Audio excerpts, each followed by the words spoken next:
Bon, grosse surprise de la part DJI à la sortie des O4 et O4 Pro, les nouveaux units sont compatibles avec 4 masques. Les Goggles 2, les Integra, les Goggles 3 et les Goggles N3. Enfin compatibles, il y a quand même pas mal de subtilités et de fonctions qui sont dispo que sur certains masques. Et aujourd'hui on va regarder un petit peu les différences et comparer la réception. On commence par un petit récap des specs et je vais essayer de lister les avantages et inconvénients de chacun. Niveau compatibilité, c'est assez compliqué, je vous laisse un récap fait par Helico Micro que je trouve assez complet, mais globalement à l'heure actuelle, les Goggles 2 et les Integra sont les plus polyvalentes. Ensuite on a les Goggles 3 qui elles sont pas compatibles avec les Vista et les Air Unit d'origine, et les Goggles N3, elles sont compatibles juste avec les O4 et O4 Pro. Ensuite, le FOV. Perso, je le trouve trop large sur les Goggles 2. J'ai toujours le bord des écrans qui est un petit peu flou et peu importe les réglages. La solution, c'est de réduire la taille de l'image à 90%, mais c'est quand même un petit peu dommage. C'est un petit peu mieux sur les N3, mais c'est quand même pas parfait. J'ai l'impression que mes yeux sont pas à la bonne distance et ils ajustent constamment le focus. Et au final, même s'il est plus petit, je trouve que le FOV des Goggles 3 et des Integra reste le meilleur compromis. On voit net partout et on perd pas trop le côté immersif. Niveau confort, ça reste subjectif et ça va dépendre de la forme de votre visage. En plus, on peut adapter des mousses à chaque masque, donc faudra juste trouver celle qui vous convient. Et perso, les Goggles 3, c'est les seuls que j'arrive à utiliser avec les mousses d'origine. Ce truc en plastique, c'est un petit peu bizarre, mais ça épouse bien la forme du visage et ça coupe bien la lumière. Un autre point à prendre en compte, c'est que les Goggles N3 sont vraiment massives par rapport aux autres modèles.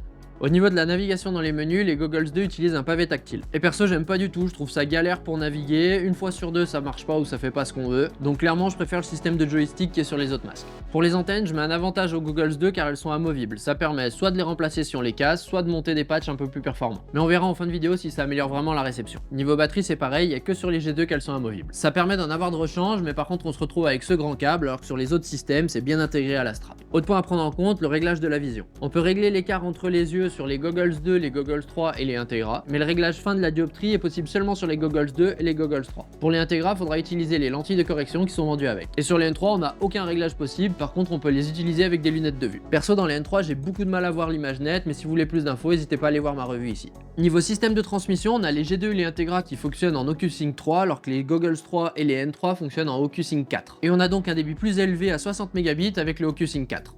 Un autre avantage, c'est l'apparition du Race Mode avec une latence annoncée à 15 millisecondes sur les Goggles 3 et à 20 millisecondes sur les N3. Autre différence, les N3 ont un taux de rafraîchissement à 60 Hz, on aura donc un retour moins fluide que les 100 Hz proposés par les autres masques. Et avec cette limitation, on aura une augmentation de la latence avec les Goggles N3, donc c'est un point à bien prendre en compte lors du choix. Un autre avantage des Goggles 3, c'est la possibilité de retransmettre sans fil le signal. Pour les autres modèles, il faudra utiliser un câble USB-C. La connexion filaire est plus rapide, par contre ça empêche de recharger en même temps le masque. Et perso, je préfère la connexion sans fil, surtout en Presta où c'est quand même plus pratique de pas être raccordé au client. Et enfin dernier point, le prix.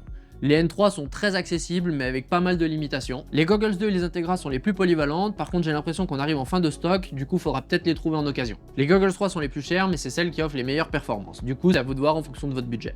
Maintenant on passe au test de réception. Perso je fais toujours mes tests dans des environnements assez denses, forêt, bandeau, ça permet de réduire très vite le bitrate et de comparer la pénétration du signal. Du coup j'ai fait le même vol plusieurs fois avec ce drone et chacun des masques. Ensuite j'extrais l'évolution du bitrate au cours du parcours. Petit point à faire attention avec les Goggles 2, à chaque fois que je bindais un nouveau O4 ou O4 Pro, je devais repasser en mode 40 MHz, par défaut c'est à 20 et ça limite le bitrate à 30 Mbps au lieu des 50. On commence par les O4 Lite, et là on voit tout de suite l'avantage des Goggles 3 avec les 60 Mbps quand on est proche. Par contre c'est vrai que dès qu'on s'éloigne, le bitrate diminue et on se retrouve sur des niveaux qui sont au final assez proches des Goggles 2. En remplaçant les antennes d'origine par les patchs TrueRC, on gagne un petit peu en réception, surtout au fond du parcours. Mais on reste sur un gain qui est quand même assez limité. Maintenant quand on fait le même vol avec les Goggles N3, on se rend compte qu'on a une réception qui est légèrement moins bonne qu'avec les autres masques. Pareil pour le O4 Pro, à proximité avec les 60 Mbps, on a un signal qui est meilleur avec les Goggles 3 et on garde un gain de presque 10 Mbps sur une grosse partie du parcours. Et pareil, en passant les G2 avec les patchs, on améliore un petit peu la réception, mais globalement les Goggles 3 restent un cran au-dessus. Et pour les N3, même constat, on reste un cran en dessous avec un signal assez proche des Goggles 2 sans patch.